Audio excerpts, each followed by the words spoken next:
Olá pessoal, tudo bem? Meu nome é Felipe Rocha. Para quem ainda não me conhece, eu sou professor de Sociologia. Nessa aula, eu quero apresentar para vocês alguns princípios da Sociologia, tá certo?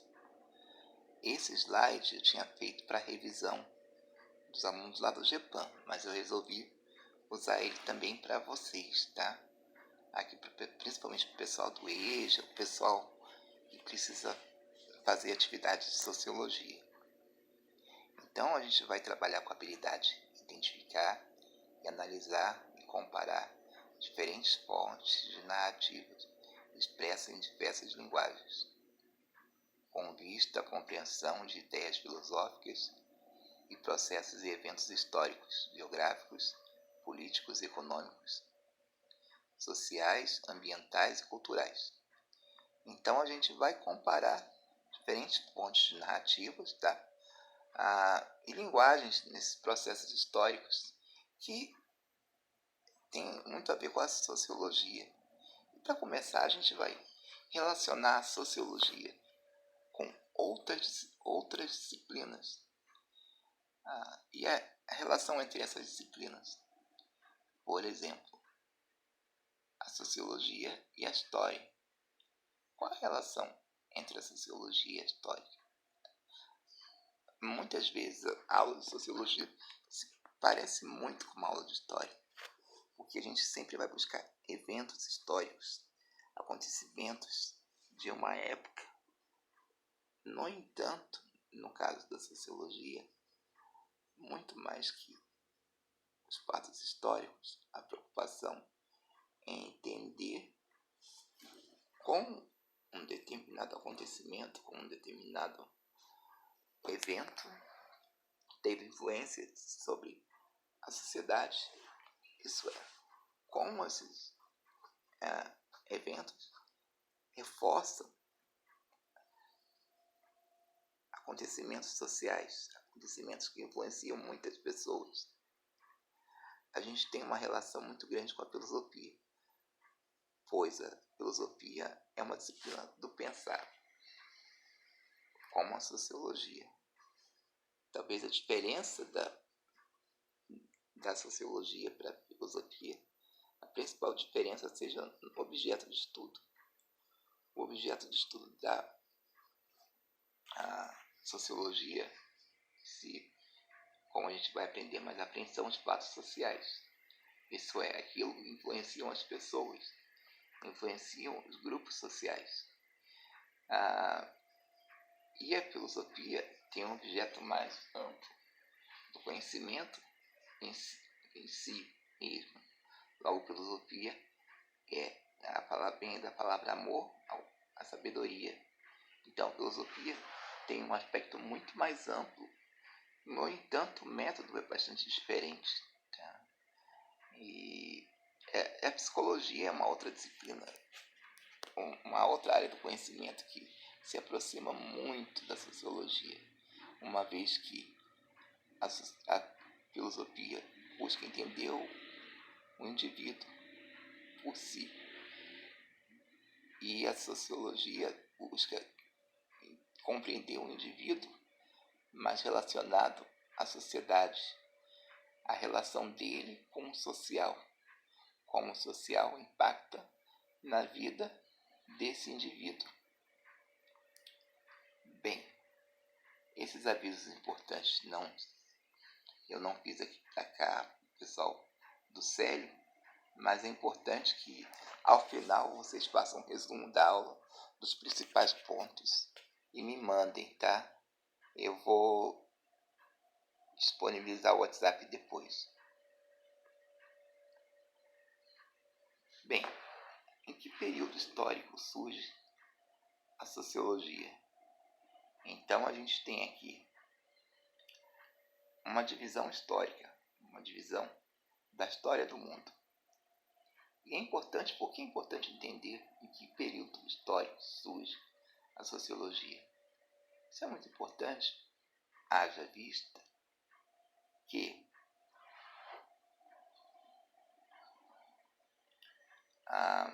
a gente só vai conseguir compreender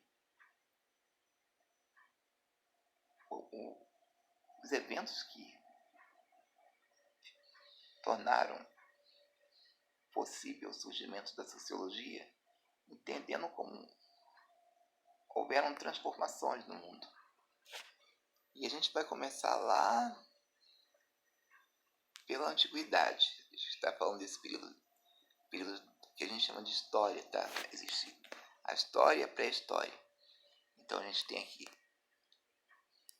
a pré-história, mas a gente vai, que é um período à parte, a gente vai começar aqui da Idade Antiga, que ela começa de 4.000 a.C.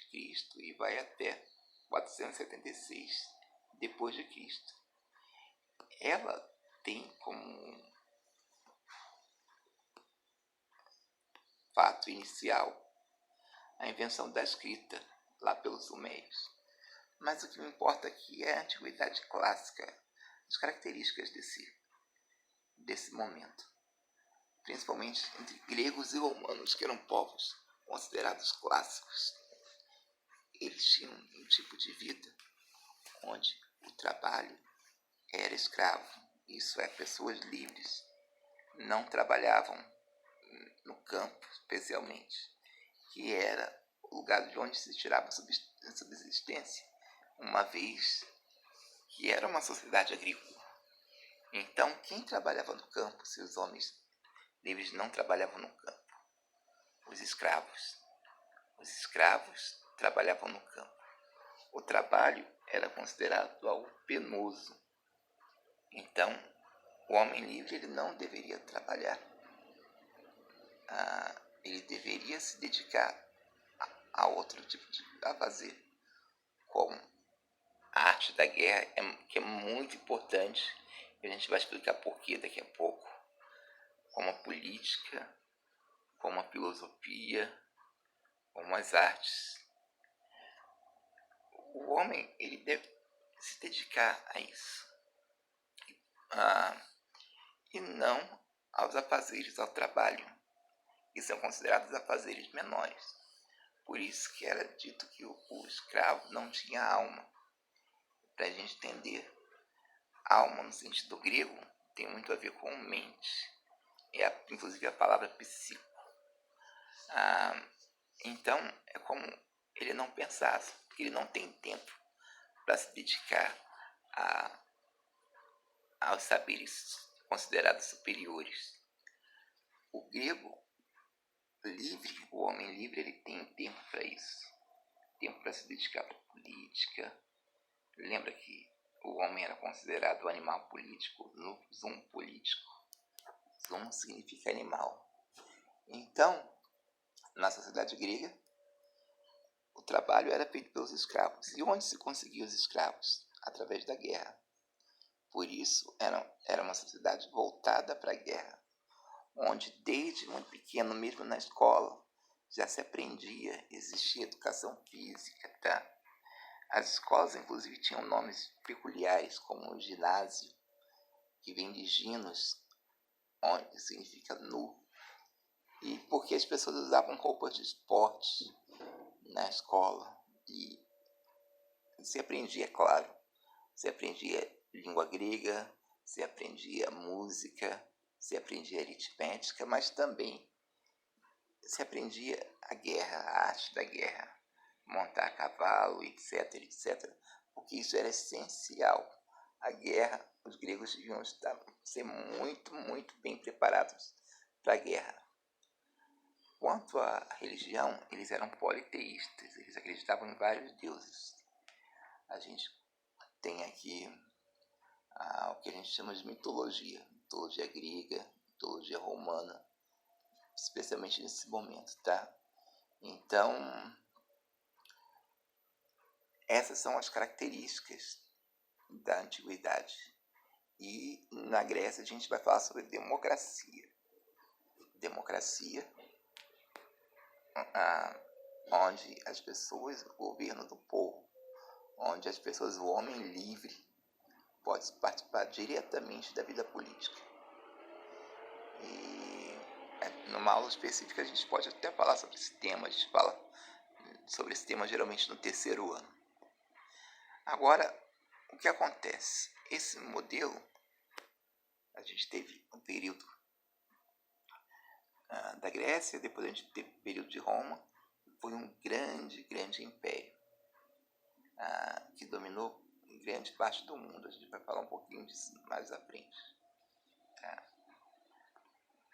Vamos lá. Depois a gente teve a Idade Média, a Idade Moderna e a Idade Contemporânea. É na passagem da Idade Moderna para a Idade Contemporânea que surge a sociologia.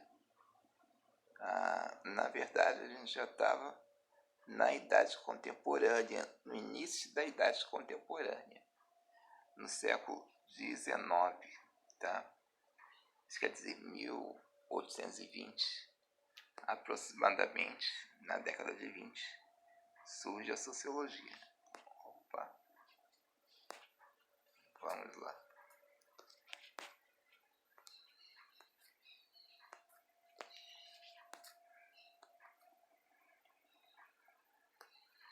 Então, da antiguidade eu já falei aqui, não é?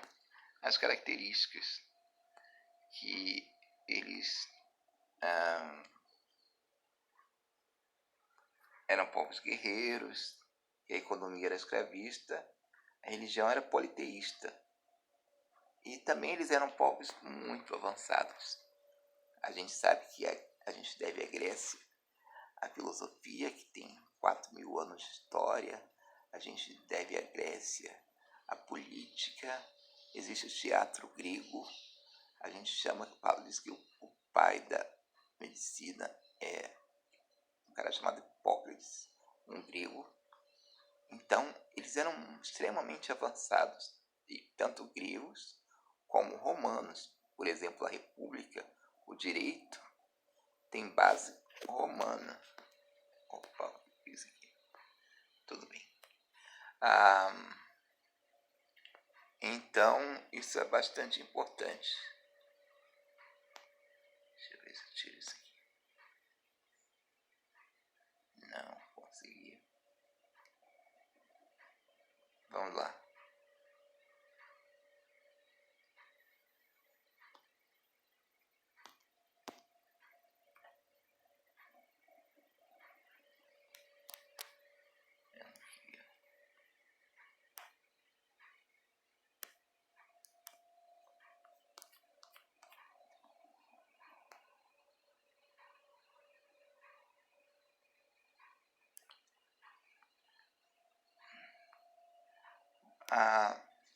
Sobre o fim da Idade Média.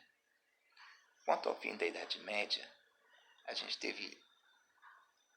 que lembrar que Roma era um império muito grande, muito importante. Toda essa parte em vermelho era o Império Romano. E ao redor, você vê que ele chega até o Oriente. Ele sai lá de Portugal, da Espanha, passando aqui pela África e chegando até o Oriente. Mas existiam muitos povos inimigos. Eles eram chamados de bárbaros. Bárbaro vem daquela pessoa que fala uma língua esquisita, estranha. Então eram chamados de bárbaros, esses povos inimigos. E eram povos guerreiros. Tá? E é claro, Roma dominou por muito tempo, mas existe um tempo que esses povos começaram a invadir Roma. Invadir de uma forma grande. E isso fez que a grande cidade de Roma, as pessoas tivessem que fugir, porque tinham povos de vários lugares invadindo Roma. E as pessoas começaram a fugir e ir para o campo. A forma de economia que existia até então se destruiu. As estradas ficaram fechadas e as pessoas foram viver no campo. E quando chegavam no campo, essas pessoas...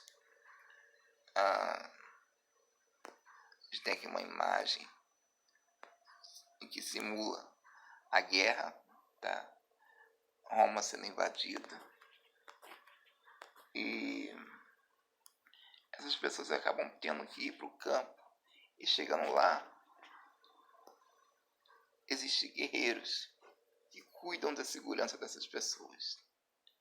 E nesse momento, por causa do fechamento das estradas e tudo, o dinheiro praticamente parou de circular. E as pessoas trabalhavam em troca de segurança. E trabalhavam num sistema onde elas tinham suas terras, onde elas podiam cultivar nessas terras. E, através disso, ter o seu alimento. No entanto, outros dias elas tinham que trabalhar nas terras do senhor feudal. Então a economia era uma economia feudal, baseada na troca de favores. Então as pessoas não estão mais na cidade, estão no campo. Tá? E a igreja domina o pensamento, a igreja católica domina o pensamento desse momento. Não é só uma questão religiosa, mas é uma questão política. A igreja tem poder sobre reis, e a gente tem que lembrar que reis, nesse momento, eles não têm muito poder, mas ele tem poder sobre os senhores feudais, que é quem tem realmente poder nesse momento histórico. Tá? Então, a igreja tem muito poder, e as pessoas não podem pensar além da igreja. É dado o nome de teocentrismo, Deus no centro de tudo, que na verdade era a igreja que dominava o pensamento das pessoas. Inclusive, não era possível que a ciência evoluísse, porque se alguém, como no caso de Galileu Galilei, criou a teoria do heliocentrismo, que o Sol é o centro do universo, pessoas assim, elas acabavam sendo condenadas pela igreja, como Galilei que teve que se retratar dos seus estudos. Tá?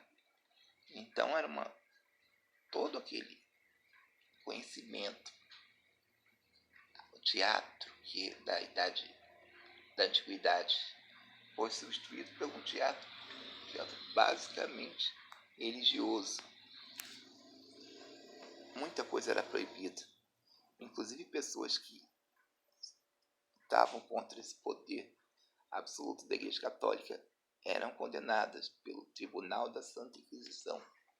Então, a Igreja dominava essa época e a tradição era muito importante. As leis, a maioria, eram orais, por tradição, e era dessa forma que, um período que durou mais de 1000 anos, foi a Idade Média. E a gente vai pular, tá? A gente vai chegar agora na Idade Contemporânea, que ela foi a Revolução Francesa. O mito, né? O momento. E qual foram as transformações nessa Idade Contemporânea? A gente já está falando a partir já da Revolução Industrial, século XVIII e XIX, tá? O que estava acontecendo no mundo nesse período, tá? Final do século XVIII e início do século XIX. A gente tem a Revolução Industrial, onde surgem as grandes máquinas. Antigamente, ao trabalhar, existiam pequenas oficinas, onde uma pessoa, geralmente, ou um grupo de pessoas, eles faziam os objetos, vendiam eles mesmos, e eles eram donos das máquinas, eles produziam, mas eles produziam em pequena escala. E surgiram as grandes máquinas. Essas máquinas separou. Agora existiam trabalhadores que não eram donos das ferramentas nem dos espaços de trabalho, mas eram donos da força de trabalho. Elas começaram a vender sua força de trabalho por salário. Elas passam a ser assalariadas. E ao nome disso se dá capitalismo. Capitalismo não é nada mais do que vender sua força de trabalho em troca de dinheiro. Então existem essas grandes indústrias, surgem grandes cidades, existe um povo que tinha muito poder, ligados aos reis, aos senhores feudais, que eram os nobres. O poder político deles era ilimitado. E a burguesia, que eram os industriais, os comerciantes, aqueles que detinham os meios de produção, começam a lutar contra os privilégios dessa classe e fazem uma revolução chamada Revolução Francesa. A Revolução Francesa e a Revolução Industrial mudam os costumes, mudam a forma de agir. E essas duas revoluções estão na base do surgimento da sociologia. Também há um pensamento que é chamado iluminismo, ou também renascimento, que é o antropocentrismo. O homem agora é o centro de tudo, o homem como medida de todas as coisas. Esse momento volta a filosofia, volta ao teatro, até chamado de renascimento, porque é retomada dos ideais da antiguidade greco-romana. Nesse período, também a ciência evolui e o poder da igreja diminui. Diminui por quê? Porque houve uma reforma. Surgiram outras igrejas que conseguem limitar o poder da Igreja Católica. A gente começa lá por Lutero, tá? Lutero, que foi um monge católico, ele lecionou numa universidade alemã e ele questiona muito das coisas, muito do poder da Igreja Católica, e com a ajuda de príncipes ele consegue escapar da Inquisição e funda uma nova igreja, chamada Igreja Luterana. A partir dele surgem novas igrejas, isso diminuindo o poder da Igreja Católica, que passa a não ser absoluta. Então a gente tem outros acontecimentos que também têm influência nesse momento.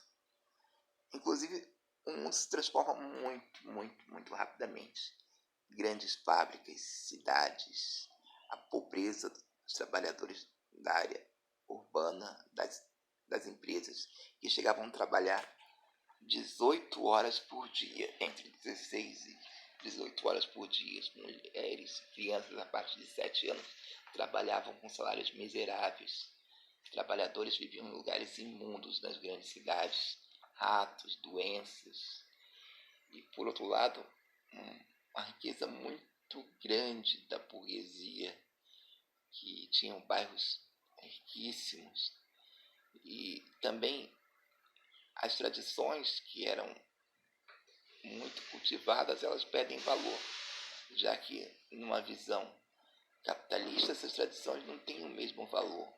Elas se perdem, já que dentro do capitalismo, não por maldade ou por qualquer outro tipo de coisa, mas é o lucro, o objetivo final das relações capitalistas. E por isso a frase, tudo que é sólido se desmancha no ar. Porque todas as tradições, todos os costumes, elas começam a se desmanchar no ar. E Marx ele vai falar sobre isso. Ele está estudando o início do capitalismo, um sociólogo importante. Tá? Então ele faz uma crítica às transformações sociais. Tem um livro de um parceiro de Marx chamado Engels, Friedrich Engels, chamado A Situação da Classe Trabalhadora na Inglaterra, que fala como era a situação dos trabalhadores nessa época e descreve como era o mundo nesse período. E é nesse período que surge a sociologia. Quais foram as influências da sociologia? Como eu disse, a Revolução Francesa, porque foi uma revolução política acima de tudo, tá, gente? A Revolução Francesa foi uma revolução política. Por quê? Uma classe que detinha poder que era a nobreza, esse poder acaba sendo limitado por uma revolução. Questiona esse poder absoluto da nobreza. E é uma revolução encabeçada pela burguesia, mas que também os camponeses, os trabalhadores industriais participam dessa revolução. E qual era a ideia dessa revolução? Limitar o poder absoluto do rei, os privilégios. A gente tem a Revolução Industrial, que mudou a forma de produção, que mudou a vida das pessoas, levou as pessoas para a cidade, que agora tem hora de relógio para trabalhar, agora tem esse trabalho no primeiro momento é um trabalho muito pesado, muito difícil, salários muito baixos, mas que ao mesmo tempo aumentou a capacidade de produção de bens e serviços. Muitas vezes realmente foi revolucionário e impacta a vida das pessoas. A gente tem o iluminismo, que é uma forma nova de pensar. Agora a ciência tem um lugar, tá? A ciência. A gente tem as artes. O homem pensa por si mesmo, o que a gente chama de antropocentrismo. O homem está pensando por si mesmo, não tão dependente da religião, de uma explicação religiosa do mundo. Isso é importante para o surgimento da sociologia. E, por fim, a gente tem o método das ciências naturais. O que é isso? Química, física, biologia, astronomia, que são disciplinas, áreas do conhecimento, que tentam entender a natureza por si. Quais são as leis da natureza? Tenta descobrir as leis da natureza. Por exemplo, a biologia. A biologia estuda a vida. E a vida, existem células, isso faz parte da lei da vida. Existe uma série de eventos, por exemplo, a procriação, a gente já estudou gametas, etc., que são regras da vida, como na física, que estuda o movimento. Em toda forma de movimento, a gente estuda, seja o movimento das partículas de energia, seja o movimento da luz, seja qualquer forma de movimento, existem leis específicas. E as ciências naturais tentam descobrir essas leis. É o objetivo dela. Isso influenciou muito a sociologia. Daqui a pouco eu vou dizer como, mas o importante das ciências naturais, existem leis específicas. E acho aqui para conseguir para frente. Aqui a gente tem Auguste Comte. Ou Auguste Comte, tanto faz, tá, gente? Porque ele é francês. Ele viveu de 1789 a 1857. Bem, gente. Quais foram as influências de Comte? O que a gente já falou, tá? Porque a gente já falou sobre Revolução Francesa, porque ele nasceu durante a Revolução Francesa. Ele viveu nos primeiros anos da Revolução. E a gente tem que lembrar que a Revolução Francesa não foi algo tão tranquilo. Fizeram uma revolução e resolveu tudo. Houve muita turbulência política. Muita. Inclusive, daí vai sair uma das frases famosas de Auguste Comte: por amor por princípio, ordem por base e progresso por fim. E a gente vai entender a importância dessa frase para o Brasil daqui a pouquinho. Então ele olhava aquela efervescência do momento e ele dizia que aquilo não podia dar certo, porque era preciso ter ordem para ver progresso. E ele criou o termo sociologia. No primeiro momento, ele chamou de física social. Por quê? Porque Comte, ele acreditava que muito nas ciências naturais, ele olhava para as ciências naturais e ele falava assim, existem leis que regem a natureza e devem existir leis que regem a sociedade. Então, esse era o objetivo dele.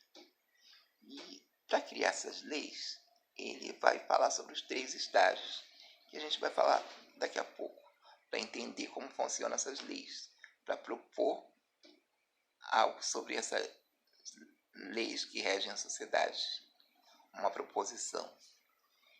E, por fim, a gente vai falar da influência de Auguste Comte no Brasil, tá? Então, positivismo é o nome das ideias de Auguste Comte. Então, uma valorização muito grande do método científico. Então, vamos lá.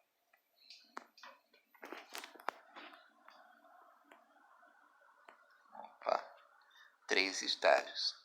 Lembra que eu falei para vocês que deveriam existir leis que regem a sociedade por Auguste Comte? Então ele imaginou que toda a humanidade deveria passar por estágios evolutivos. Toda a humanidade, independente. Então são 3 estágios. O primeiro teológico, o segundo metafísico e o terceiro positivo. O teológico baseia numa explicação do mundo transcendental, isso quer dizer, uma explicação que vai do mito. O homem não consegue entender os fenômenos que acontecem, os fenômenos naturais que acontecem, o trovão, o raio. Então, como ele vai explicar isso? Ele vai dar uma explicação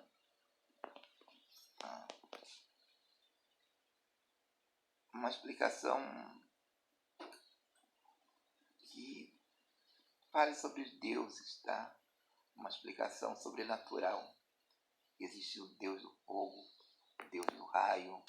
Então, todas as coisas que o homem não consegue entender, ele vai dizer que é um Deus. Então, é um momento do politeísmo, vários deuses que tentam explicar o surgimento do mundo. O segundo período é o período que eles chamam de metafísico.